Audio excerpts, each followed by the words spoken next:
The Great Hall of the Galactic Council stretched higher than any cathedral Jake Morrison had ever seen.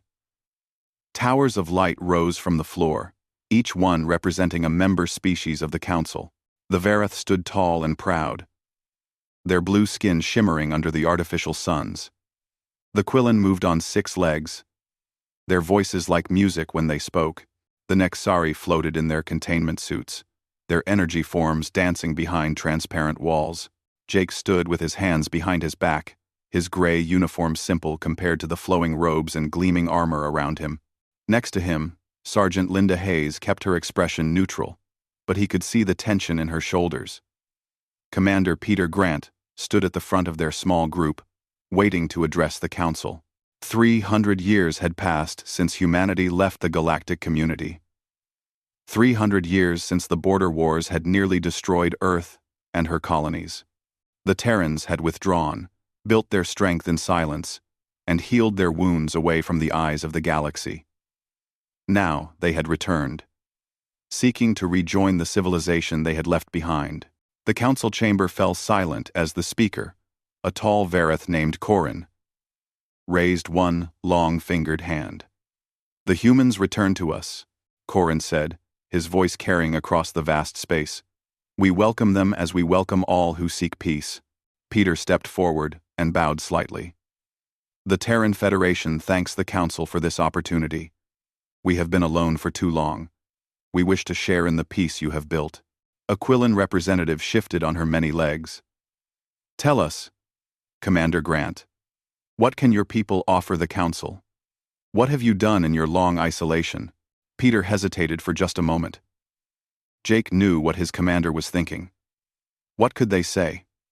That they had spent 3 centuries perfecting the art of war? That every colony world had its defense force, every ship its weapons, every citizen their training? That humanity had looked at their bloody past and decided never to be weak again? "We have rebuilt," Peter said carefully. "We have strong industrial capacity. Our ships are fast and durable. We can contribute to trade, to exploration, to the growth of council space." A Nexari voice crackled through a speaker. "But you bring soldiers, not scientists. Warriors, not diplomats. The Council has moved beyond such primitive focuses." Linda's jaw tightened, but she said nothing. Jake felt the familiar weight of judgment settle on his shoulders. Primitive. That word followed humanity wherever they went in the galaxy. Corin gestured smoothly, as if brushing away dust. "The Council appreciates your honesty, Commander Grant. We will grant your people observer status. You may attend sessions, but you will not vote on Council matters. Perhaps in time, when you have shown your commitment to peace, full membership may be considered." Peter bowed again. "The Terran Federation accepts these terms with gratitude." The session ended, and the Terrans filed out of the chamber. Jake followed Linda through corridors lined with displays showing Council achievements, peaceful colonies, thriving trade networks, medical advances, cultural exchanges. Everything was clean and bright and safe. "Observer status," Linda muttered once they were alone. "They're patting us on the head like children." "They don't understand," Jake said. "They think peace just happens. They don't know what it costs to build it." 300 years, Linda said, shaking her head. 300 years of peace. They've forgotten what real danger looks like. 300 years. They've forgotten what real danger looks like. That evening, Jake sat in the small quarters assigned to the Terran delegation. His datapad displayed reports from Council military installations. The defenses were impressive on paper. Automated drone networks, energy shields that could stop most weapons, fast response fleets that could reach any trouble spot within hours. But Jake saw the gaps. The drones had no judgment, no ability to adapt to unexpected tactics. The shields required constant power, and their generators were vulnerable. The fleets were fast but lightly armed, designed for policing pirates and smugglers, not fighting real wars. Peter entered without knocking.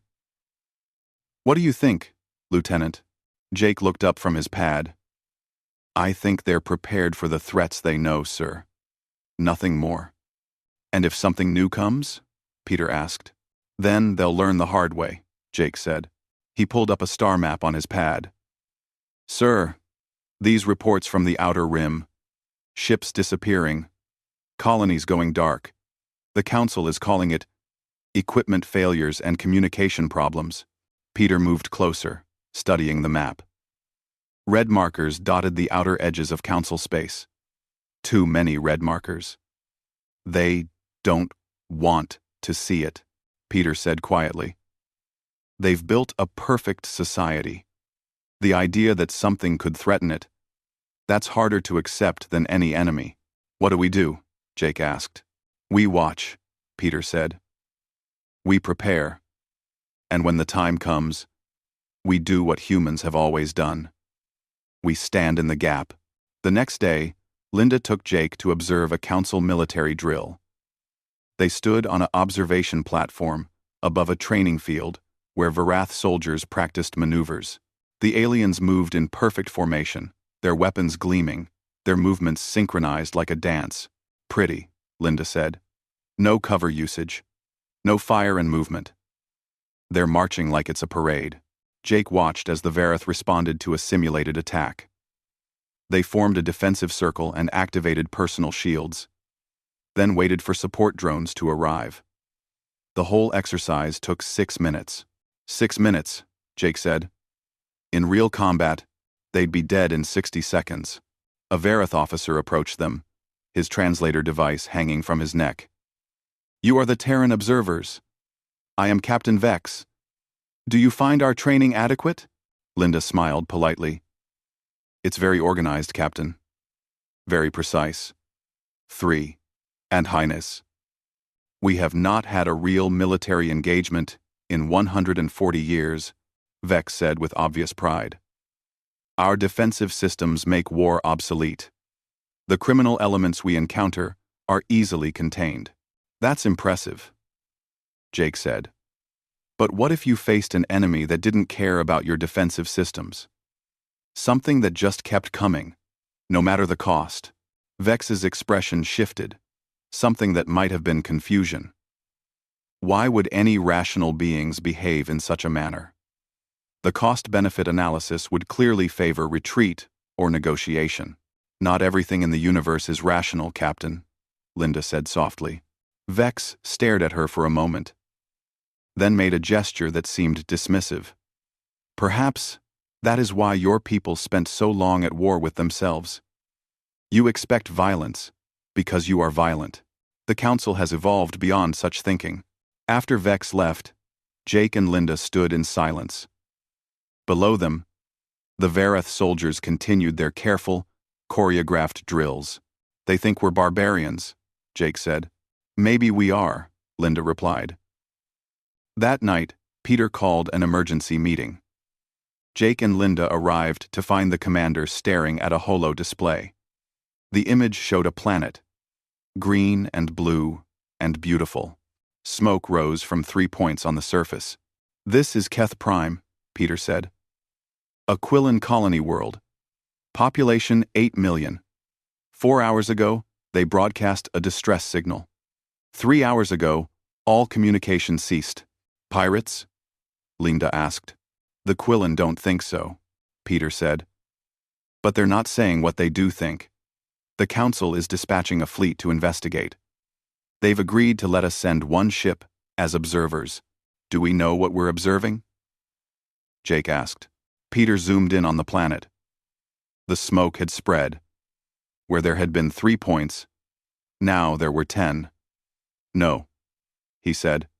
But whatever it is, it's fast. The TSS Valiant was a frigate, small by Terran standards but well-armed and fast. Captain Nicole Carter commanded with quiet efficiency, her crew moving with practiced ease. Jake stood on the bridge as they approached Keth Prime, watching the sensor data scroll past. Contact, the sensor officer reported. Multiple ships in orbit. Composition unknown. They're not responding to hails. On the main screen, Keth Prime appeared. The planet that had been green and blue was now covered in dark patches, spreading like cancer across the surface. Council fleet is holding at the edge of the system, Nicole said. They're asking us to do the same. What are those things? Linda asked, pointing to shapes moving in orbit. They weren't ships. Not exactly. They were organic, pulsing with strange light, covered in what looked like armor and flesh combined. I don't know, Nicole said. But I don't like it. The Council fleet commander's voice came over the communication system. All ships hold position. We are sending in reconnaissance drones. They watched as small drones accelerated toward the planet. The organic ships didn't react until the drones were close. Then, without warning, they fired. Not energy weapons or missiles, but living projectiles that struck the drones and consumed them. Metal dissolved. Systems died. In seconds, all 12 drones were gone. My God, Nicole whispered. The organic ships turned. More of them rose from the planet's surface. Dozens. Hundreds. They formed a wall in space. And behind that wall, Jake could see the planet dying. This is Fleet Commander Tarn to all ships, the Quillen voice said. And for the first time, Jake heard fear in an alien's words. Fall back. All ships fall back to Council space. Send word. Tell them the Krell have come. The Valiant turned with the rest of the fleet, running from an enemy that moved with terrible purpose. Jake stood on the bridge and watched Keth Prime disappear from the screen. 8 million Quillen lived on that world. Lived. Past tense now. Lieutenant Morrison, Nicole said. Send a priority message to Terran Command. Tell them we've made contact with a hostile force, unlike anything in Council records. Tell them the galaxy is about to learn an old lesson. What lesson, Captain? Jake asked, though he already knew. Nicole's face was grim in the light of the displays. That peace is only possible when someone is willing to fight for it. And the Council forgot how to fight. Jake sent the message and stood at his station, feeling the weight of what was coming. The Council called humanity old legends, relics of a more primitive time. But legends existed for a reason. They were warnings. They were lessons. They were hope. And now, the galaxy would remember why some legends should never be forgotten. The news from Keth Prime spread through Council space like fire through dry grass. At first, many refused to believe it. 8 million souls could not simply vanish in a matter of hours. The reports had to be exaggerated. The sensor data had to be corrupted. Something so terrible could not be real. Then the second world went dark. Jake stood in the Council chamber again. But this time the atmosphere had changed. The confident voices were quieter now. The dismissive gestures were gone. Corin stood at the center of the chamber, his blue skin somehow paler than before. The colony of Vestan Station has ceased all communication, Corin announced. We sent a fleet to investigate. They found nothing. No survivors. No bodies. The entire station, 40,000, Nexari, simply gone. A Quillen representative stood on shaking legs. What are these Krell? Where did they come from? An ancient Verath, his skin nearly white with age, spoke from his position near the windows. They are old. Older than the Council. There are records, buried in our oldest archives. Warnings from species long extinct. The Krell are devourers. They consume entire worlds, taking the biological matter and leaving nothing but empty rock. Why now? Someone asked. Because they are hungry, the old Verath said, and we have grown fat and comfortable. Peter Grant stood and raised his hand. The chamber fell silent, and Jake could feel the weight of attention shift to the small group of humans. The Terran Federation offers its assistance, Peter said. We have ships. We have soldiers. We have experience fighting enemies that do not surrender. Corin looked at Peter for a long moment. Jake could see the pride fighting with fear in the Verath's expression. To accept help from the primitive humans, the ones they had called old legends, but to refuse and watch worlds die. The Council appreciates your offer, Commander Grant, Corin said carefully. But we have defenses. We have technology. We will contain this threat. With respect, Speaker Corrin, Peter said. Your technology failed at Keth Prime. It failed at Vestan Station. The Krell don't fight like pirates or smugglers. They fight like a plague. They overwhelm. They consume. And they don't stop. We will adapt, Corrin said firmly. The Council has stood for 1,000 years. We will stand for 1,000 more. Peter bowed and stepped back. Jake saw Linda shake her head slightly. They had offered help. The Council had refused. Now, they could only wait. The wait didn't last long. Captain Nicole Carter received the distress call, while the Valiant was docked at a Council refueling station. Her voice carried through the ship's communication system. Calm, but urgent. All hands to battle stations. We've received a priority distress call from the Nexary colony of Threshold Point. Krell forces are attacking in strength. Jake ran to his station in the Marine Bay. Around him, other soldiers were already pulling on armor and checking weapons. Linda was there. Her face set in the expression Jake had learned meant she was preparing for the worst. How many civilians? Linda asked as she locked her helmet in place. 40,000, Jake said. The colony defense force is trying to evacuate. But the Krell landed in 3 locations simultaneously. They're cutting off escape routes. The Valiant launched with 3 other Council ships. They weren't many, but they were all that could reach Threshold Point in time. Through the viewport, Jake could see the blue shimmer of faster-than-light travel. The stars stretched into lines. 6 hours to Threshold Point, Nicole announced. Marines, prepare for immediate deployment upon arrival. From the reports we're receiving, the situation on the ground is deteriorating rapidly. Jake used those 6 hours to study everything they knew about the Krell. The data was limited, mostly pieced together from sensor readings and the final transmissions of dying ships. The Krell were biological, but their ships were grown rather than built. They fought with living weapons that adapted to threats.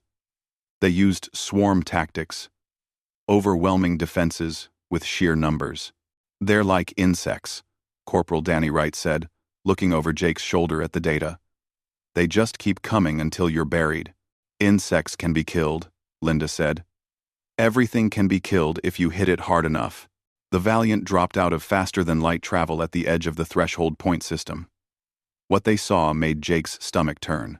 The planet was covered in dark masses that pulsed and moved. Krell bioships swarmed in orbit like flies on meat. The colony's defensive satellites were dark, consumed by the living ships. On the surface, fires burned across 3 continents. Council ships are forming defensive positions, the tactical officer reported. The Nexari Defense Force is falling back to the capital city. Civilian evacuation is underway, but the Krell are advancing on all sides. Nicole's voice was steady. Helm, take us into low orbit above the capital. Marines, prepare for drop. Our mission is to hold the evacuation zones and buy time for the civilians to escape. Jake and his platoon stood in the drop bay, 50 Marines in gray armor. This wasn't the first time Jake had dropped into combat, but it was the first time against an enemy like this, against an enemy that wouldn't negotiate, wouldn't retreat, wouldn't stop. Listen up, Linda shouted over the sound of the drop pods being loaded. We're going down to hold a bridge. It's the only path from the northern districts to the spaceport. If that bridge falls, 10,000 civilians are trapped. We hold it, no matter what comes at us. Understood? Yes, Sergeant, the Marines shouted back. The drop was violent. The pod shook and screamed as it fell through the atmosphere. Through the small viewport, Jake could see the city below. Buildings burning. Streets filled with fleeing crowds. And behind them, the dark tide of the Krell. They hit the ground hard, and the pod doors blew open. Jake rolled out with his rifle ready, scanning for threats. The bridge stretched ahead of them, a graceful arch of metal spanning a deep river. On the far side, civilians were running, some carrying children, others helping the elderly. Set up positions, Linda ordered.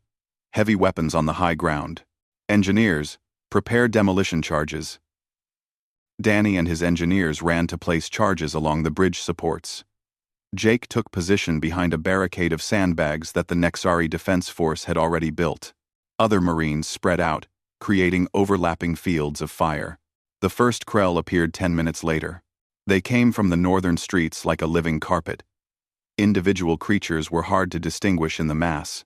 They had too many legs, too many eyes, bodies covered in black armor that seemed to grow from their flesh. They moved fast, scuttling over rubble and climbing walls. "Hold your fire," Linda commanded. "Let them get close. Make every shot count." Jake aimed down his rifle sight at the advancing horde. His finger rested on the trigger. Sweat ran down his face inside his helmet. The Krell came closer, making sounds that hurt to hear. High-pitched screams mixed with clicking and buzzing. "Fire!" Linda shouted. The bridge exploded with sound. Rifles barked. Machine guns roared. Grenades arced through the air and detonated among the Krell. The front ranks of the swarm dissolved under the fire, bodies torn apart, armor shattered. But more came. Always more.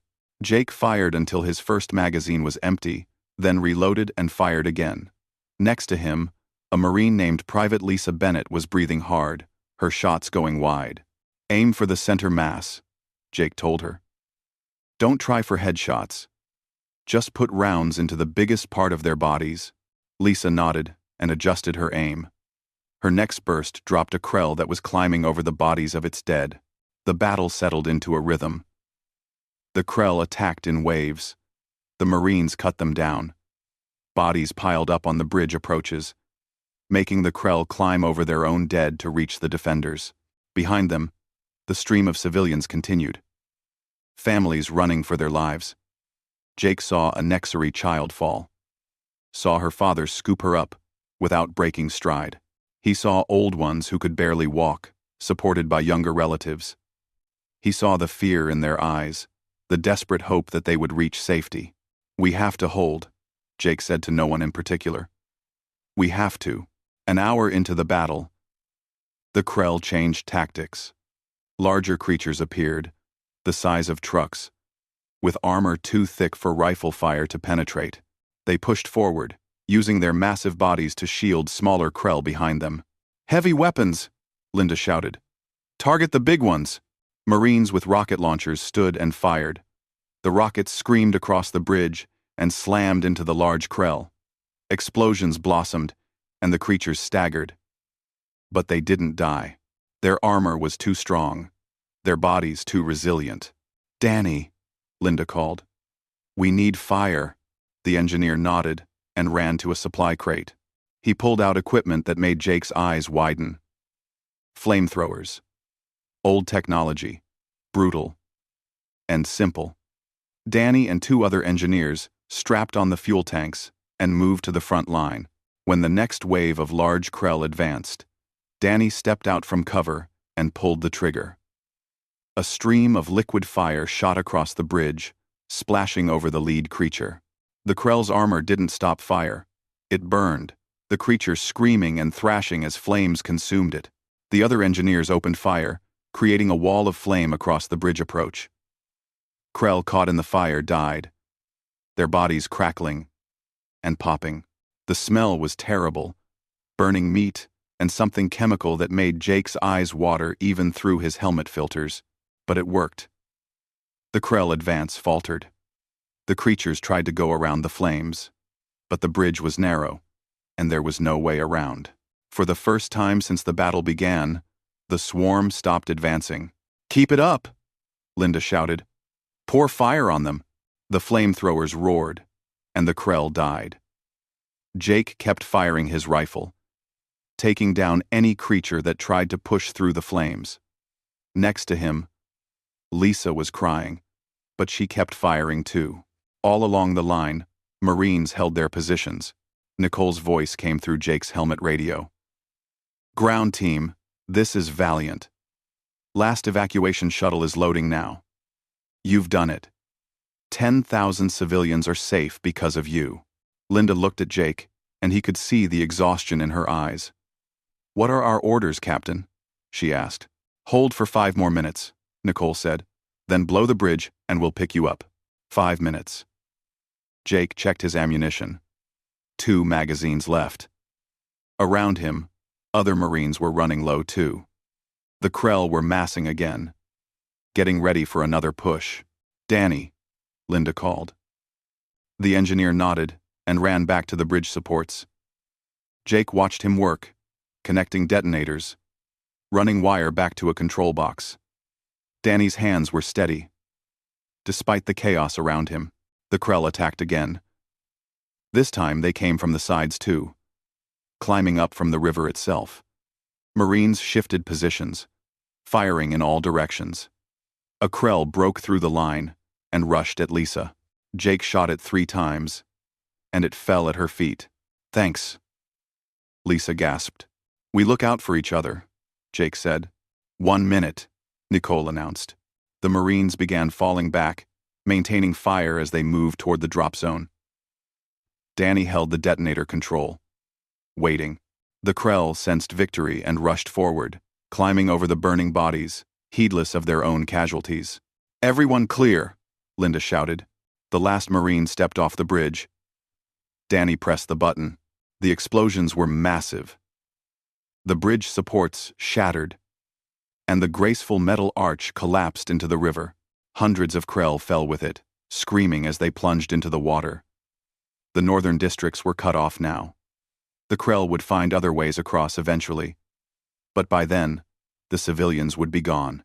The Valiant's dropship descended through the smoke, and the Marines scrambled aboard.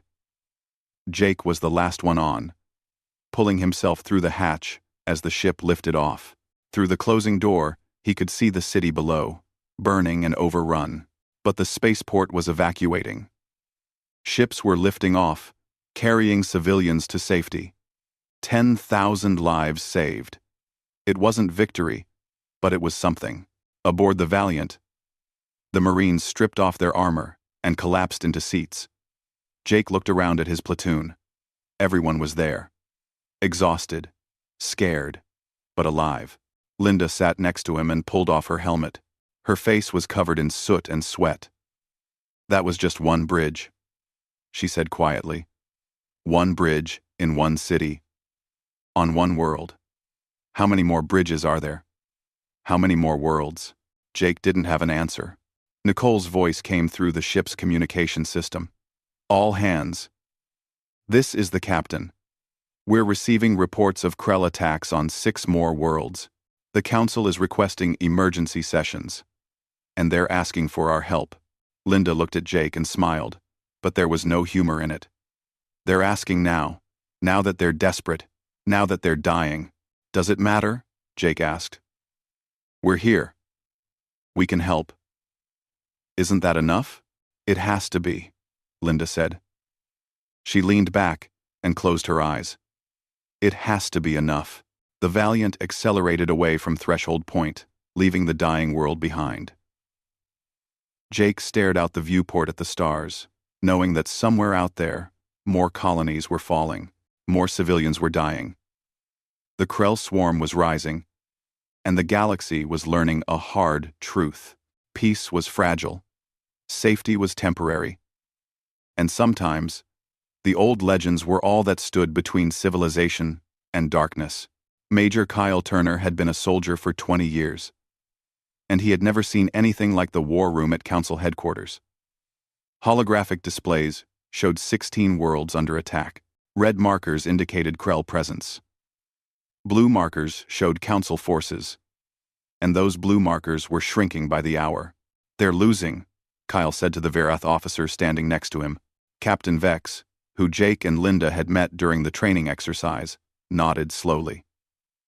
His earlier confidence was gone, replaced by something that looked like shock. "We don't understand. Our weapons damage them. Our shields hold against their attacks. But they just keep coming. They don't care about casualties. They don't retreat when they're losing. What kind of enemy fights like that?" "Every enemy my people have ever faced," Kyle said quietly. "Welcome to real war, Captain." The door to the war room opened, and Peter Grant entered with Ambassador Helen Ross. The Terran delegation had grown since their first arrival. Now there were advisors, tacticians, engineers, people who knew how to fight wars, not just talk about peace. The Council has made a decision, Helen announced. They're accepting our help. All of it. Terran forces are authorized to deploy anywhere in Council space. Our tactical recommendations will be implemented immediately. Kyle felt relief and dread in equal measure. Relief that they could finally act. Dread at what he knew was coming. What's the worst situation right now? Peter pulled up a display showing a green planet with white clouds. This is New Karis. Quillen Colony World. Population 120,000. The Krell landed 6 hours ago, and are advancing on the main city. The colony defense force is falling back, but they're not trained for this kind of combat. They need help, and they need it now. How many Terrans can we get there? Kyle asked. 2,000 Marines, Peter said. 5 ships. You'll be in command on the ground. Captain Carter will coordinate from orbit. 2,000 Marines against a Krell swarm. Kyle had fought with worse odds, but not by much. When do we leave? 2 hours, Peter said. I'm sorry there's not more time to prepare. Kyle smiled grimly. The trip to New Karis took 14 hours. Kyle used every minute to study the situation and plan the deployment. The Krell had landed in the northern continent and were pushing south toward the capital city. The Quillen Defense Force had set up a perimeter around the city, but they were stretched thin and taking heavy casualties. We can't defend everything, Kyle told his officers during the briefing. We pick the most defensible positions, concentrate our forces, and hold those points. We create kill zones where the Krell have to come to us. We make them pay for every meter of ground. Lieutenant Jake Morrison stood near the back of the briefing room. He and his platoon had volunteered to be part of the deployment. Kyle was glad to have them. Jake had proven himself at threshold point. What about the civilians? Jake asked. If we abandon the outer districts, thousands will be trapped. We evacuate who we can, Kyle said. But if we spread out too thin trying to save everyone, we'll save no one. It's a hard choice, Lieutenant. But that's what war gives us. Hard choices. The ships dropped out of faster-than-light travel above New Karis. The planet looked peaceful from orbit, but the sensors told a different story. Krell bioships surrounded the northern continent like a black cloud. On the surface, dark masses spread across the landscape, consuming everything in their path. Ground teams, this is Valiant. Nicole Carter's voice came through the communication system. We're reading massive Krell concentrations moving toward the capital. You'll be dropping directly into contested territory. The Quillen forces are holding a line about 10 kilometers north of the city. That's where you're going. Kyle stood in the drop bay with his command staff. Around them, 2,000 Marines prepared for deployment. They checked weapons, secured armor, said quiet prayers or jokes, or nothing at all. This was the moment before the storm, and everyone dealt with it in their own way. Listen to me, Kyle said, his voice carrying through the bay. The aliens down there, the Quillen, they're looking to us for hope. They've never fought a real war. They don't know if they can win. We're going to show them. We're going to show them what humans do.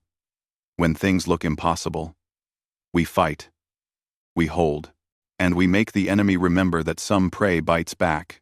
The Marines shouted their approval, and Kyle felt the old familiar feeling settle over him. The drop was rough. The pods fell through heavy atmospheric interference, shaking and rattling. Kyle's stomach lurched as they hit the ground hard. The doors blew open, and he rolled out into smoke and noise. They had landed in what used to be a park on the edge of the capital city. Now, it was a battlefield. Quillen soldiers were dug in behind barricades, firing at Krell, advancing from the north. The six-legged aliens moved clumsily in combat, unused to the chaos of real fighting. Kyle ran to the nearest Quillen officer, a female with dark orange coloring along her legs. I'm Major Turner. Terran Marines. We're here to help. The Quillen's voice translator struggled with her rapid speech. Thank the ancestors. We're holding, but barely. They keep coming. We kill hundreds, and thousands more arrive. Show me your defensive line, Kyle ordered. The Quillen led him to a ridge overlooking a valley. Kyle pulled out his field glasses and studied the terrain. The Krell were massing in the valley, preparing for another push. He could see the larger creatures, the ones they called heavies, moving to the front. Behind them, smaller Krell swarmed like ants. This is a good position, Kyle said. High ground, clear fields of fire. But you need to concentrate your forces. Fall back from the outer positions and consolidate here. But the civilians in those positions, the Quillen officer protested. We cannot abandon them. You're not abandoning them, Kyle said. You're buying them time to evacuate. Right now, you're spread too thin. The Krell are going to break through somewhere, and when they do, everyone dies. Pull back, make this ridge your strong point, and evacuate the civilians through the city. The Quillen looked at him with large, dark eyes. She was scared, Kyle realized. Terrified. But she nodded. I trust your judgment, Major. Kyle got on the radio to his battalion commanders. All units. We're setting up on the ridge. Heavy weapons teams. I want firing positions covering the valley approaches. Infantry. Prepare defensive positions. Engineers. I need anti-vehicle obstacles across all the routes up the ridge. Danny Wright and his engineering team immediately started placing obstacles. They used everything available. Rubble from destroyed buildings, burned out vehicles, even trees cut down and placed across the roads. Anything to slow the Krell advance. Jake's platoon took position on the right flank of the defensive line. Linda Hayes moved among the Marines, checking positions, offering quiet words of encouragement. Kyle watched her work and was reminded why good sergeants were worth their weight in gold. Private Lisa Bennett was there too. Kyle had read the report from Threshold Point. The rookie, who had almost broken but held together. Now, she was setting up her position with practiced efficiency. War made veterans quickly, Kyle thought. Too quickly. The Krell attacked at sunset. They came up the valley in a dark tide. Thousands of them, making their terrible sounds. The sky above them filled with flying Krell, smaller creatures with leathery wings that dove at the defensive positions. Hold fire, Kyle commanded. Wait for them to enter the kill zone. The Krell advanced. The flying creatures reached the ridge first and dove at the Marines. Air defense! Engage! Kyle shouted. Marines with anti-aircraft weapons opened fire. Missiles streaked into the sky, and flying Krell exploded. Others were hit by machine gun fire and spiraled down, crashing into the ground. But some got through and landed among the defensive positions. Jake fired at a flying Krell that landed near Lisa. His shots tore through its wings, and it collapsed, screeching. Lisa finished it with a burst from her rifle. Thanks, she yelled over the noise. Getting to be a habit, Jake yelled back. The ground assault hit the ridge. The Krell charged up the slopes, scrambling over obstacles, climbing over each other in their frenzy to reach the defenders. Kyle gave the order, and the ridge exploded with fire. Machine guns tore into the Krell ranks. Grenades detonated among them. Rifles barked constantly as Marines fired into the mass of bodies. The Krell fell by the dozens, by the hundreds, but more kept coming. They're getting close, someone shouted. Kyle saw the heavy Krell pushing through, using their armored bodies to protect the smaller ones behind them. Bring up the fire teams, he ordered. Danny and his engineers moved forward with flamethrowers. Kyle had seen the reports from Threshold Point, had read how effective fire was against the Krell. Now, he saw it, firsthand. The flamethrowers roared, and streams of burning liquid shot across the slope. So resistant to bullets and explosions, burned like everything else. Their armor cracked and split in the heat. Their bodies writhed as fire consumed them. The smaller Krell, caught in the flames, died screaming. The Quillen soldiers stared in horror and amazement. War was new to them, but this, watching an enemy burn alive, this was something beyond their experience. "Keep firing," Kyle shouted. "Don't let up."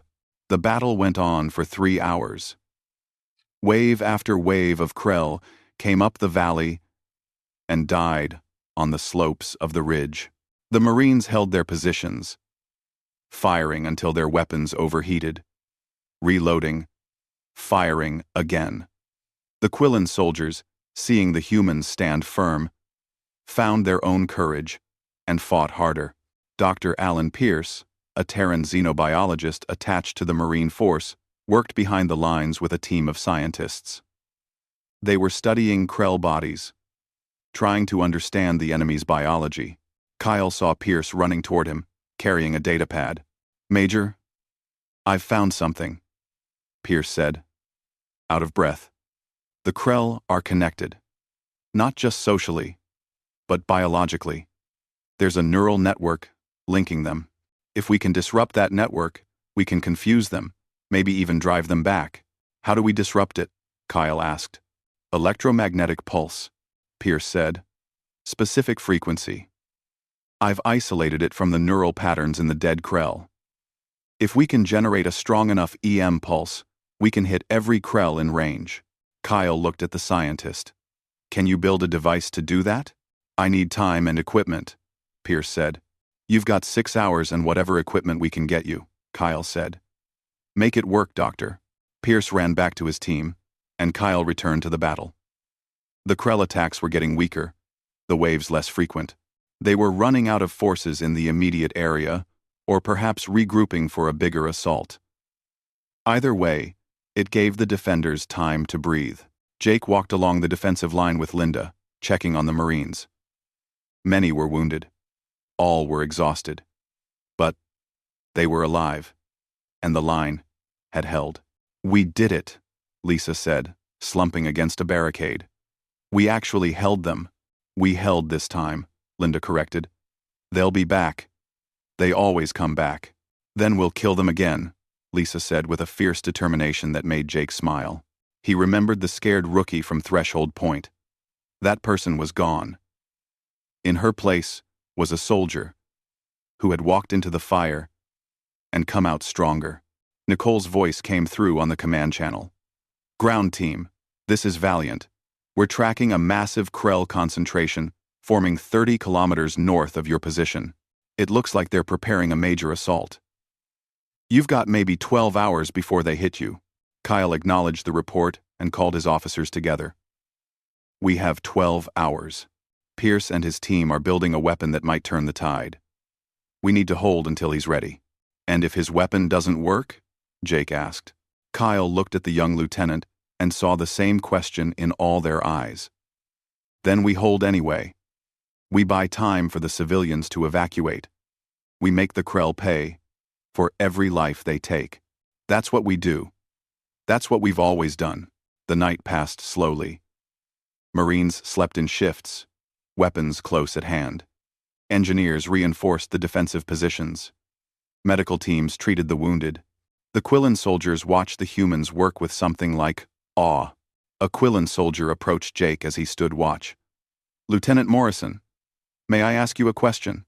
"Of course," Jake said. "Why do you fight like this?" the Quillen asked. "You throw yourselves into danger. You risk death for people you do not know.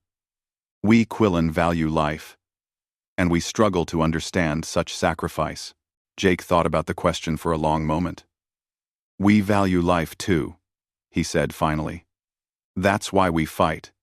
Because if we don't, people die. Families die. Children die. We've learned that sometimes the only way to preserve life is to risk your own. It's not noble or glorious. It's just necessary." The Quillen nodded slowly. "I think I am beginning to understand. Your people have known war for so long that it has shaped you. You are warriors because your history gave you no choice. Maybe, Jake said. Or maybe we're warriors because we choose to be. Because when darkness comes, someone has to stand in the light and hold it back. Dawn broke over New Karis, and with it came the Krell. The sensors showed them coming, a massive wave that dwarfed the previous attacks. Kyle stood on the ridge and watched through his field glasses as the dark tide approached. Dr. Pierce, please tell me you're ready, Kyle said into his radio. 5 more minutes, Major, Pierce replied, his voice strained. Kyle looked at the approaching Krell. They were 3 minutes away. Work faster, Doctor. The Krell reached the valley and began their advance. There were so many that they covered the ground like a living carpet. Heavy Krell moved at the front. Flying Krell filled the air. This was it. The big push. All units, weapons free, Kyle ordered. Fire at will. The ridge exploded with fire again. But this time, the volume of Krell was overwhelming. The defensive fire cut down hundreds, thousands. But they kept coming. They reached the obstacles and began climbing over them. They reached the slope and started up. Fire teams, forward, Kyle shouted. The flamethrowers roared. But even fire couldn't stop this many. The Krell were going to break through. Kyle could see it happening. The left flank was weakening. Marines were falling back. Dr. Pierce, Kyle screamed into his radio. Activating now, Pierce responded. A pulse of energy washed over the battlefield. Kyle felt it. A tingling sensation that made his teeth ache. The Krell felt it too. They stopped advancing. They began to stumble, to move randomly, crashing into each other. The flying Krell fell from the sky. The neural network had been disrupted. The Krell swarm had lost its coordination. Now, Kyle shouted. Hit them now, while they're confused. The Marines poured fire into the disorganized Krell. Without their coordination, the creatures were just targets. They fell by the hundreds, unable to mount an effective attack. The heavy Krell, no longer shielded by smaller ones, were hit with rockets and burned with fire. The tide turned. The Krell began to retreat, stumbling back down the valley. The Marines kept firing, cutting them down as they fled. For the first time since the war began, the Krell were running. Kyle allowed himself a moment of hope. They had done it. They had held the ridge and broken the assault. New Karis was safe. At least for now. Jake stood next to Linda, watching the Krell retreat. His armor was scorched and damaged. His face was black with soot, but he was smiling. We walked into the fire, Linda said quietly. Yeah, Jake said. We did. Around them, Marines and Quillen soldiers cheered. The defensive line had held. The city was saved. It was a small victory in a galaxy at war, but it was a victory nonetheless. Kyle looked at his Marines, exhausted and battered but unbroken, and felt pride swell in his chest. They had shown the galaxy what humans could do. They had walked into the flames and emerged as legends. General Frank Hayes stood in the war room and studied the holographic display of Council space. Blue markers representing human and allied forces had started to push back against the red tide of the Krell. It wasn't much, but it was progress. The question was whether they could maintain it. General, the Council representatives are here, an aide announced. Frank turned to see a group of aliens entering the room. There was Corin, the Veroth speaker who had once dismissed humanity as primitive. There was Commander Yurix, a young Veroth officer who had started asking questions about human tactics. There were Quillen and Nexari representatives, their faces showing exhaustion and fear. Thank you for coming, Frank said. Please, look at the situation. He pulled up displays showing the current battle lines. The Krell are attacking on 12 fronts. We're holding at 7 of those fronts. We're losing at 5. The math is simple. We don't have enough forces. We need more soldiers. The Council Defense Forces are mobilizing, Corin said. But our troops are not trained for this type of combat. When they face the Krell, they break, they run. Then we train them. Frank said. We teach them to fight the way humans fight. It won't be easy. It won't be pretty. But it's the only way we win this war. Commander Urix stepped forward. His blue skin looked pale in the harsh light of the war room. General Hayes, I want to learn. Frank looked at the young Vareth officer and saw genuine determination there. It's going to be hard, Frank warned. Human combat training is brutal. We break you down and build you back up. We push you past what you think are your limits. Some of your soldiers won't make it through. Then they won't make it, Urix said firmly. But those who do will be ready to face the Krell. I've seen what your Marines can accomplish. I want that. For my own people. All right, Frank said. He turned to his aide. Get me Sergeant Carl Mason. Tell him he's got a new assignment. 3 days later, Carl Mason stood in a training field on a Vareth military base. In front of him were 200 Vareth volunteers, young soldiers who had asked to be trained by the humans. Carl looked at them and saw soft troops who had never been tested by real combat. Listen up, Carl shouted. My name is Sergeant Mason. For the next 4 weeks, I own you. You will eat when I say eat. You will sleep when I say sleep. You will train until your bodies give out, and then you will train some more. Anyone have a problem with that?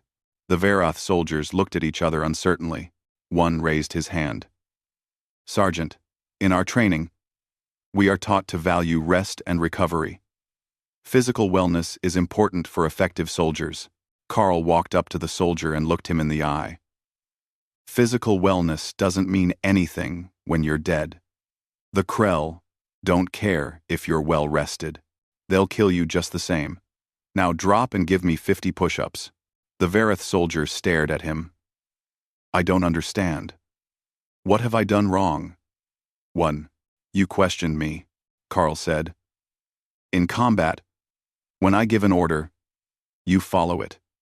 You don't ask why. You don't debate. You act. Now drop and give me 50, or pack your gear and leave. The soldier dropped to the ground and started doing push-ups. His form was terrible. But Carl would fix that. He would fix all of them, or they would wash out. There was no middle ground. Over the next weeks, Carl pushed the Vareth soldiers harder than they had ever been pushed. He ran them until they collapsed. He made them crawl through mud, climb obstacles, carry heavy packs for kilometers. He taught them hand-to-hand combat, weapons handling, squad tactics. He taught them to think like warriors instead of like police officers. Half the original volunteers quit in the first week. Carl didn't try to stop them. If they couldn't handle training, they wouldn't handle combat. Commander Urix stayed. He ran every exercise, climbed every obstacle, took every bruise and scrape. Carl watched the young officer transform from a soft bureaucrat into something harder, something capable. Why do humans train this way? Urix asked one night after a particularly brutal exercise. Why do you make it so difficult? Why? Because war is difficult, Carl said. Because when you're in combat and everything is chaos and people are dying, you fall back on your training. If that training was easy, you'll break. If that training was hard, harder than anything you'll face in combat, then you'll hold. You'll do what needs to be done. Urix nodded slowly. I'm beginning to understand. You don't train for the best scenario. You train for the worst. Now you're getting it, Carl said. While Carl trained council soldiers in the basics of combat, Jake Morrison was training them in something more specific, fighting the Krell. He stood in front of a mixed class of Terran, Varath, and Quillan soldiers. All veterans who had survived at least one battle against the enemy. The Krell are not like other enemies, Jake explained. They don't surrender. They don't negotiate. They just attack until they win, or until they're all dead. But they have weaknesses. They're predictable. They rely on overwhelming numbers. And when you disrupt their coordination, they fall apart. He pulled up images of Krell biology on a display screen. Dr. Pierce's research has shown us that the Krell are connected through a biological network. That network has a limited range. If you can isolate a group of Krell from the main swarm, they become confused and easier to kill. A Quillen soldier raised one of her many legs to ask a question. How do we isolate them, Lieutenant? Terrain, Jake said. Buildings, valleys, forests. Anything that blocks their line of sight to each other. You lure them into confined spaces where they can't coordinate. Then you hit them hard and fast. He showed them footage from New Caris, showing how the Marines had used the ridge to funnel the Krell into kill zones. You make them come to you. You choose the battlefield. And you prepare that battlefield to work in your favor. Over the following weeks, Jake's students practiced these tactics. They ran exercises in urban environments, learning to use buildings as fortifications. They practiced in forests, learning to set ambushes. They studied the Krell's patterns and learned to predict their movements. One of Jake's best students was a young Verath named Corporal Shen. He had joined Carl's training program and excelled, then volunteered for advanced tactical training. Now he led a mixed squad of Verath and human Marines, and they moved like a real combat unit. The key is trust, Shen told Jake after one exercise. I trust the humans in my squad to do their jobs. They trust me to do mine. We are no longer separate species. We are soldiers together. That's exactly right, Jake said. War doesn't care about species. It only cares about whether you can fight. While the training programs continued, Nicole Carter commanded the TSS Valiant on patrol duty, searching for Krell concentrations before they could launch attacks. Her crew had grown to include council species now. A Nexari served as her communications officer. 2 Quillen worked in engineering. They were learning how Terran ships operated, how to maintain systems under combat conditions. Contact, the sensor officer announced. Multiple Krell bioships, heading toward the Verath colony of Bright Home. Nicole checked the tactical display. Bright Home had a population of 60,000. The Krell force was large enough to overwhelm the colony's defenses. How long until they reach the colony? End. Reperber. 6 hours, Captain. Nicole made a decision. Set course to intercept. Get me General Hayes on the communication system. Minutes later, Frank's face appeared on the screen. Sir, we've detected a Krell force moving toward Bright Home. We can intercept them before they reach the colony, but we'll need support. Frank looked at something off-screen, probably checking what forces were available. The TSS Ranger and TSS Guardian can be there in 4 hours. Can you slow the Krell down until they arrive? We'll do our best, sir, Nicole said. Good hunting, Captain, Frank said, and the screen went dark. Nicole turned to her crew. Battle stations. We're going to give those Krell something to think about. The Valiant accelerated toward the Krell fleet. Nicole knew the odds were bad. 1 Terran frigate against dozens of bioships. But 6 hours was all the Krell needed to destroy Bright Home. If she could delay them, slow them down, the colony might survive. Weapons range in 2 minutes. The tactical officer reported. All weapons. Prepare to fire, Nicole ordered. Target the largest bioships first. We want to hurt them. Make them think twice about ignoring us. The Valiant opened fire. Missiles streaked across space and slammed into Krell bioships. Railgun rounds tore through organic armor. 3 bioships exploded, their living tissue unable to survive the damage. The Krell fleet turned toward the Valiant. Bioships accelerated, closing the distance. They fired their living weapons, projectiles that squirmed and writhed as they flew through space. Evasive maneuvers, Nicole ordered. The Valiant twisted and dodged, her engines screaming. Most of the Krell projectiles missed, but 2 struck the ship's hull. Alarms blared as biological matter began eating through the armor. Seal those sections, Nicole shouted. Vent them to space if you have to. The crew worked frantically. The Nexari communications officer coordinated damage control teams, The Quillen engineers rerouted power to maintain shields. Everyone on the ship, human and alien alike, fought to keep the Valiant alive. For 2 hours, Nicole played a deadly game with the Krell. She would attack, inflict damage, then retreat before they could overwhelm her. She led them away from Bright Home, buying precious time. "Captain, the Ranger and Guardian are entering sensor range," the tactical officer reported. Nicole smiled. "About time. All ships, coordinate fire on my mark. Let's show these things what happens when they threaten Council space." The 3 Terran frigates attacked in concert. Their combined firepower tore through the Krell fleet. Bioships exploded one after another.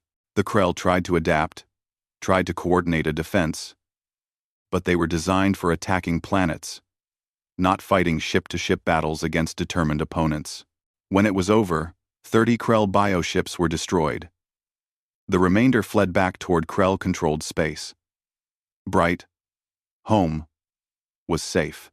Nicole sat in her command chair and let out a long breath.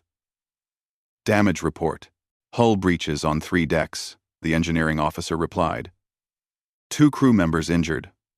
1 seriously. "But we're intact, Captain. We can fight again." The Nixari communications officer turned to Nicole. "Captain, I am receiving a message from Bright Home. They are thanking us. They are saying we saved them." "Tell them it's what we do," Nicole said. "Tell them we're all in this together now." Over the following months, the war began to turn. Trained Council soldiers, taught by humans to fight the way humans fought, started winning battles. Mixed units of Terrans and aliens held defensive positions that would have fallen before. The Krell advance slowed, then stopped, then began to reverse. In the war room, Frank Hayes watched the blue markers push forward. Corinne stood next to him, the Verath speaker looking older than he had months ago. War aged everyone. "Your tactics are working," Corinne said. "Our soldiers are fighting effectively now. But the cost, General Hayes. So many dead, so many wounded. Is this what war always demands?" "Yes," Frank said simply. "War demands everything. That's why it should be avoided when possible. But when it can't be avoided, when the enemy gives you no choice, then you pay the price and you do what must be done." "I understand now why your people seem so hard," Corin said. "You have paid this price many times. It has shaped you." "It has," Frank agreed. "But it's also made us strong. Strong enough to help you. Strong enough to stand together against the darkness." Corinne placed one long-fingered hand on Frank's shoulder. It was a gesture of respect, one that would have been unthinkable when the humans first arrived. "Thank you, General. Thank you for teaching us. Thank you for fighting with us. You are not old legends. You are living proof that some things are worth fighting for." Frank nodded, accepting the thanks. On the display, he could see reports coming in from across Council space. Krell forces were being pushed back on multiple fronts. Victory was not yet assured, but it was possible. And possibility was all any soldier could ask for. In a training field on Earth, Carl Mason watched his latest class of recruits complete their final exercise. They were mixed species now. Young soldiers from a dozen worlds, all learning the human way of war. They were tired, dirty, bruised, and determined. "You made it," Carl told them. "You're warriors now. When you go into combat, you'll be ready. You'll hold the line. You'll protect those who can't protect themselves. That's what we do. That's what we've always done." The soldiers, human and alien alike, stood at attention. They had learned the old ways. They had become something new. They were the future of the war effort, and Carl was proud of every one of them. Across the galaxy, in 100 training camps and 1,000 battlefields, the transformation continued. The Council species were learning to be warriors, and the humans, the old legends, were teaching them how. The war room at Council headquarters was crowded with officers from a dozen species. Humans stood next to Verath. Quillen worked alongside Nexari. The divisions that had existed before the war had faded, replaced by a unity forged in fire and blood. General Frank Hayes stood at the center of the room, studying a massive holographic display of the Varoth homeworld. The planet was beautiful, covered in blue oceans and green continents. It was also the political heart of the Council, home to billions of civilians and the seat of galactic government. And the Krell were coming for it. Intelligence indicates the Krell are massing their entire remaining fleet, Frank said.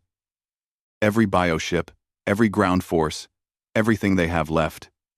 They're going to throw it all at the Varoth homeworld in one final assault. Commander Yurix, now wearing the insignia of a colonel after his battlefield promotions, studied the display with hard eyes. How long do we have? 72 hours, Frank said. Maybe less. They're moving faster than we expected. Peter Grant stood at Frank's side, his face grim. If the homeworld falls, the Council government falls with it. The alliance will fracture. Every species will retreat to their own territories.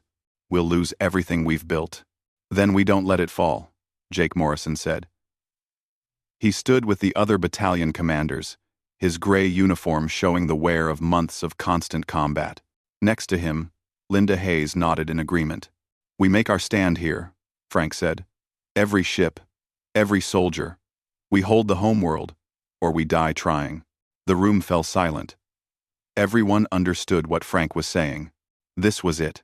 The final battle. Win or lose. The war would be decided in the skies and on the ground of the Varoth homeworld. What do we have available? Corinne asked. The Varoth speaker had lost his earlier arrogance, replaced by the quiet confidence of someone who had survived hard times and come out stronger. Frank pulled up fleet dispositions.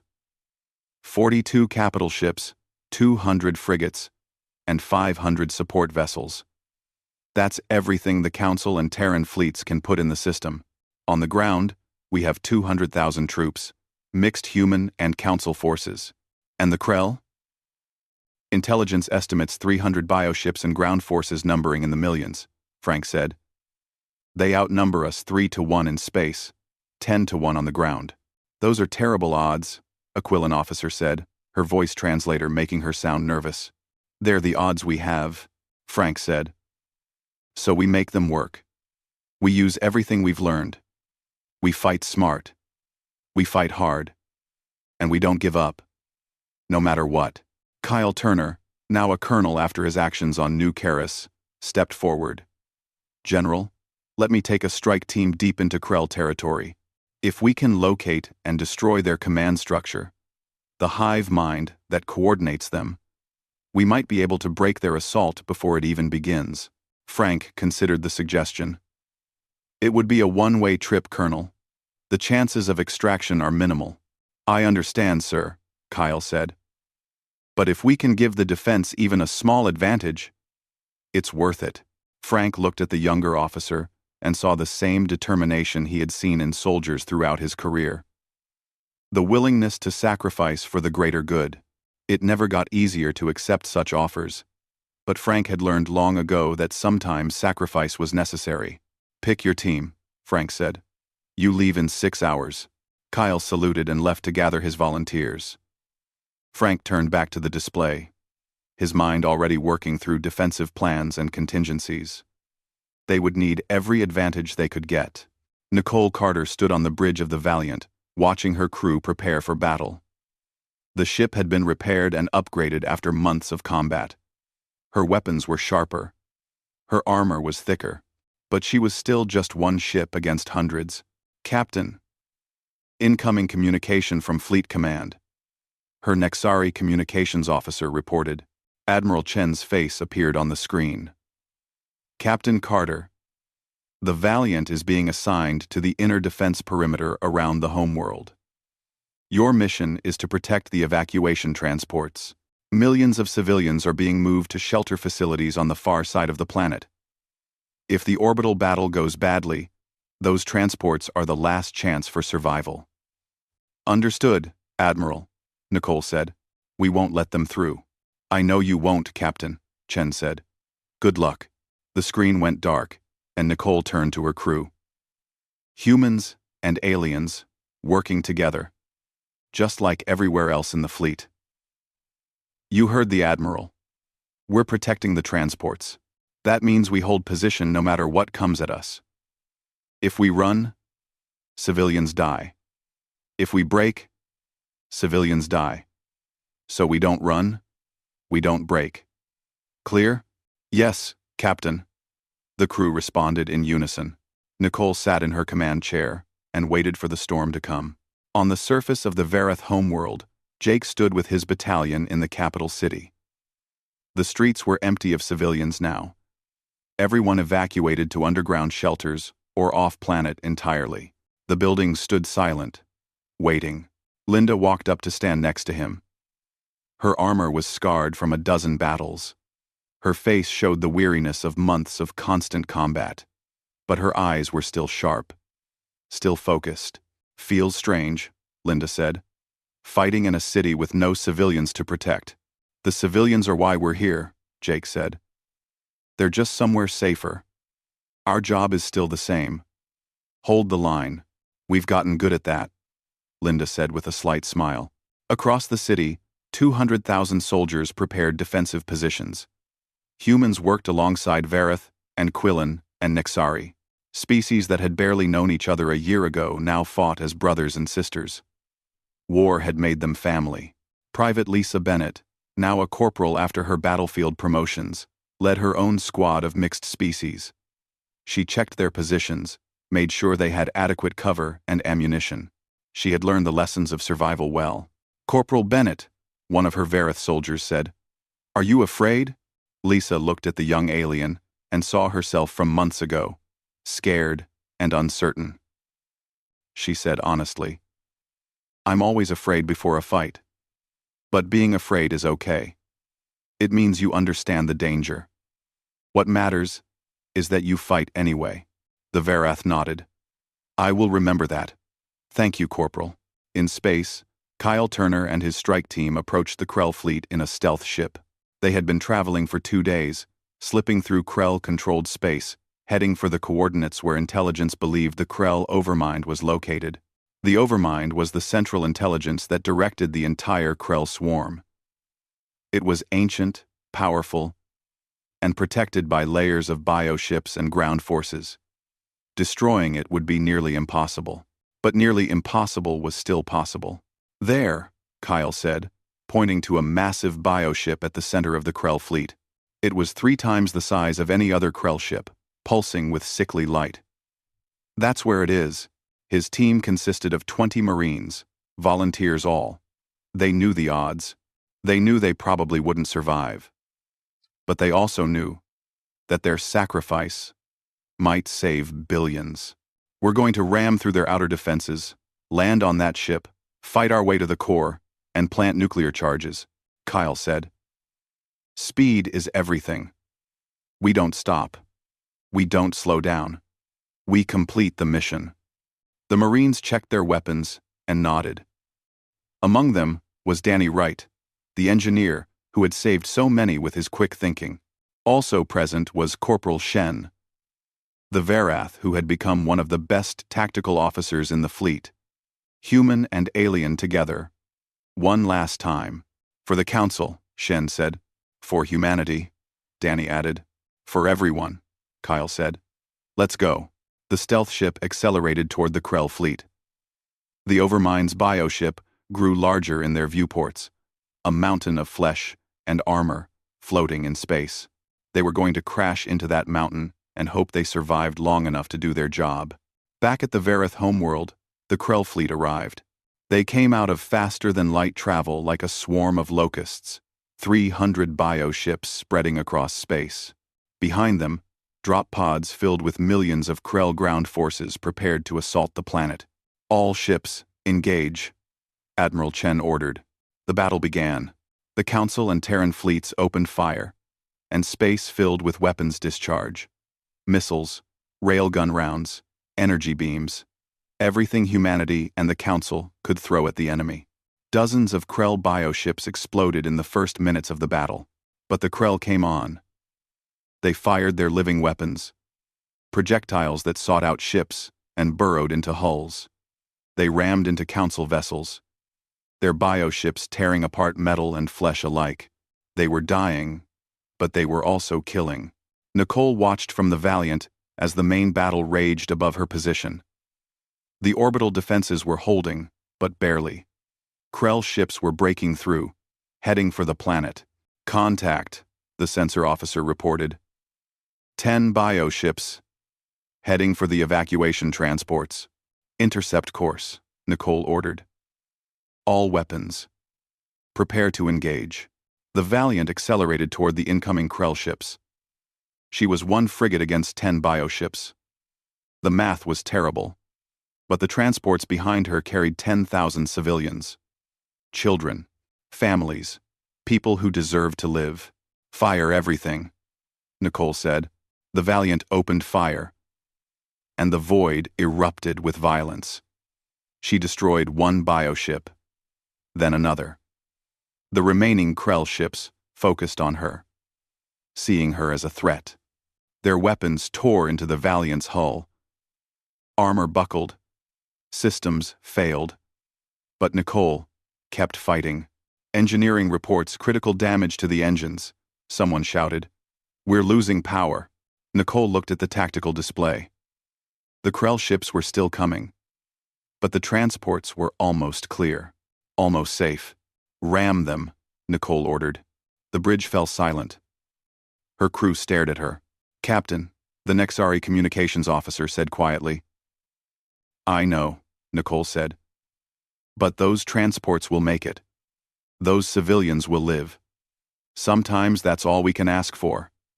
All hands, abandon ship. Get to the escape pods." "Captain, we're not leaving you," the helmsman said. "That's an order," Nicole shouted. Then, more gently, "Go. Save yourselves. You've fought well. You've earned the right to survive." Her crew reluctantly moved to the escape pods. The Nexari communications officer was the last to leave. She paused at the hatch. "It has been an honor, Captain Carter." "The honor was mine," Nicole said. The hatch closed, and Nicole was alone on the bridge. She took manual control of the Valiant and aimed at the largest Krell bioship. The engines roared one last time. "For humanity," Nicole whispered. "For the Council. For everyone." The Valiant struck the Krell bioship like a spear through flesh. The collision was massive, both ships exploding in a ball of fire and debris. The shockwave destroyed 2 more Krell ships. The transports, now clear of the danger, accelerated away to safety. 10,000 civilians lived because 1 captain chose to die. On the Krell Overmind's bioship, Kyle and his team fought through corridors of living tissue. The ship itself was attacking them, walls rippling with hostile intent. Organic weapons growing from floors and ceilings. They pushed forward, leaving a trail of dead Krell behind them. "Core chamber ahead," Danny shouted, reading his scanner. They burst through a membrane and found themselves in a vast chamber. At the center floated the Overmind, a massive brain the size of a building, pulsing with neural activity. Krell warriors poured into the chamber from all sides. "Plant the charges," Kyle ordered. "Everyone else, hold them back." Danny and 2 other engineers ran forward, carrying nuclear charges. The team formed a defensive perimeter, firing at the endless waves of Krell. Shen was hit, his armor cracking, blue blood flowing. He kept fighting. "Charges set," Danny shouted. 30 seconds. "Fall back," Kyle ordered, but there was nowhere to fall back to. The Krell had surrounded them. This was always how it was going to end. "Linda's going to be mad at me," Kyle said, smiling despite everything. Then, he thought of his old friend, the sergeant who had taught him so much. She would understand. She had always understood what sacrifice meant. The nuclear charges detonated. The Overmind died in atomic fire. The explosion ripped through the bioship, destroying it, and Kyle's team with it. But the neural pulse from the Overmind's death spread through the Krell fleet like lightning through water. Every Krell felt it. Every bioship, every ground force, every warrior. The central intelligence that had coordinated them for eons was gone. The swarm fell into chaos. On the planet's surface, Jake watched as the Krell forces attacking the city suddenly stopped their coordinated advance. They began moving randomly, attacking each other as often as the defenders. "Now!" Jake shouted. "Hit them while they're confused." The defenders surged forward. Mixed units of human and council soldiers attacked the disorganized Krell with devastating effect. Without coordination, the Krell's numerical advantage meant nothing. They fell by the thousands. Linda led her platoon through the streets, clearing Krell as they went. Lisa fought beside her, the young corporal who had come so far from the scared private at threshold point. Together, human and Varath and Quillen soldiers drove the Krell back. In orbit, the Krell bioships lost cohesion. They crashed into each other, drifted aimlessly, or attempted to flee. The Council and Terran fleets, damaged but intact, hunted them down. Admiral Chen watched as the last Krell bioship exploded. "All units, cease fire. The battle is over." The war room erupted in cheers. Humans and aliens embraced, crying with relief and exhaustion. They had done it. Against impossible odds, they had won. Frank Hayes stood quietly, looking at the casualty reports scrolling across his display. Thousands dead. Tens of thousands wounded. The price of victory was always high. Corin approached him, the Varath speaker's eyes wet with tears. "We won, General. The homeworld is safe. The Krell are broken. We won," Frank agreed. "But look at what it cost." "I know," Corin said. "I have learned much about war, General Hayes. I have learned that it is terrible, that it destroys and consumes, but I have also learned that sometimes it is necessary, and that there are those, like your people, who understand that truth and are willing to pay the price." Frank nodded slowly. "We never wanted war. We just knew how to fight it when it came." The days after the battle were spent in recovery and remembrance. Memorial services were held across council space. Names were read. Stories were told. Tears were shed. Jake stood before a monument in the capital city, a wall of stone carved with the names of the fallen. All species, all together, united in sacrifice. He found Linda's name and placed his hand on the cold stone. She had died in the final assault, holding a position so others could advance. She had walked into the fire one last time and never walked out. "Thank you," Jake whispered, "for everything you taught me, for everything you gave." Next to Linda's name, he saw Kyle Turner's name, and Nicole Carter's, and Danny Wright's, and hundreds more. Heroes all. Ambassador Helen Ross stood at a podium in the council chamber, addressing representatives from across the galaxy. "We gather today not as separate species, but as one community. Human, Varath, Quillen, Nexari. All of us bound together by shared sacrifice. The Krell tested us. They pushed us to our limits. And together, we survived." She paused, looking out at the assembled crowd. "The Terran Federation came to you offering help. Many dismissed us as old legends, relics of a more violent past. But legends exist for a reason. They remind us of truths we forget in times of peace. They remind us that evil exists, that it must be fought, and that victory requires sacrifice." Helen gestured to the memorial wall visible through the chamber windows. "Those names represent the best of all our species. They are the ones who walked into the flames so that others might live. Let us never forget them. Let us never forget what they taught us." The council chamber rose in applause, all species standing together. In a military academy on Earth, now training officers from dozens of worlds, Jake taught a class on Krell tactics. His students were young, eager, a mix of humans and aliens learning together. "The Krell were defeated," Jake said. "But they weren't the first enemy we faced, And they won't be the last. The galaxy is dangerous. Threats will come. That's why we train. That's why we prepare. So that when darkness comes again, we'll be ready. A young Verath cadet raised his hand. Lieutenant Morrison, do you think there will be another war? Jake thought about the question. He thought about all the battles he had fought, all the friends he had lost. He thought about Linda walking into the fire, about Kyle dying to save billions, about Nicole ramming her ship into the enemy. I hope not, Jake said honestly. War is terrible. It destroys everything it touches. But if war comes, we'll face it. Because that's what warriors do. We stand between the darkness and the light. We protect those who can't protect themselves. And we never, ever give up. The cadets nodded, understanding settling over them. They were learning more than tactics and strategy. They were learning what it meant to be part of something larger than themselves. Years passed. The galaxy rebuilt. The scars of war slowly faded. Though the memories remained, the Terran Federation became a full member of the Council, no longer dismissed as primitive but respected as equals and teachers.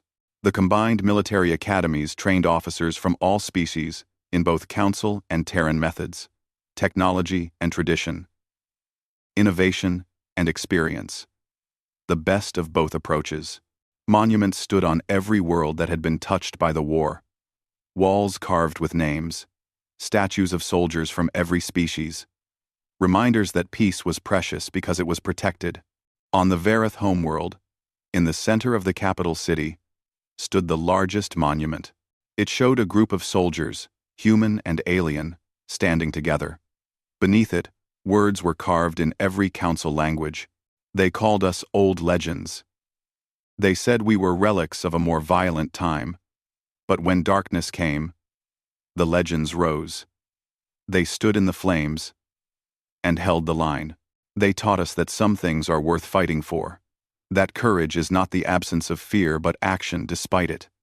That sacrifice has meaning when it saves others. These are not old lessons. These are eternal truths. May we never forget them. May we never forget those who paid the price for our freedom. The most of Ves. Jake visited the monument on the anniversary of the final battle. He was older now, wearing the insignia of a colonel. His hair showed gray at the temples, but his eyes still held the determination that had carried him through so many battles. A young Verath approached him, an officer by the look of his uniform. I was a lieutenant then, Jake said with a small smile. I'm a colonel now. But yes, I fought. Thank you, the young officer said. My family survived the evacuation from the homeworld because of soldiers like you. Because you walked into the fire. Jake looked at the monument, at the names carved in stone. We did what was necessary. What anyone would do, not anyone, the officer said. Legends. That's what you are. That's what you'll always be. Jake shook his head. No. We're just people who chose to stand when others needed us. That's not legendary. That's just human nature. And from what I've seen, it's the nature of every good being in this galaxy, regardless of species. The young officer saluted, and Jake returned it. Then, the officer walked away, leaving Jake alone with his memories. The sun set over the capital city, painting the sky in shades of orange and red. Jake stood before the monument and read the names one more time. Linda Hayes, Kyle Turner, Nicole Carter, Danny Wright, and so many more. We didn't do it for glory, Jake said quietly to the memorial. We didn't do it to be remembered. We did it because it was right. Because people needed help. Because that's what warriors do. The wind picked up, carrying the sounds of the city. Children playing, people laughing, life continuing. That was the real victory, Jake thought. Not the battles won, or the enemies defeated, but the lives saved. The futures protected. They had been called old legends, dismissed as primitive and obsolete. But when the galaxy needed them most, The humans and those they trained had stepped forward. They had walked into the flames, and they had emerged as something new. Not just legends of the past, but hope for the future. The war was over. Peace had been won, but the lessons remained, carved in stone and burned into memory. Some truths never became old. Some legends never died. And sometimes, when darkness threatened, the only thing standing between civilization and destruction was someone willing to walk into the fire. That was the legacy they left, not of violence, but of courage, not of war, but of sacrifice, not of old legends, but of living proof that some things, some values, some beliefs were worth fighting for. And as long as there were those who remembered, those who learned, those who stood ready to protect others, the legends would never truly be old. They would be eternal, reborn in every generation that chose to stand against the darkness. The galaxy was safer now, but it would never be completely safe. There would always be threats, always be danger, always be need for those willing to walk into the fire. And there would always be legends, old and new, ready to answer the call.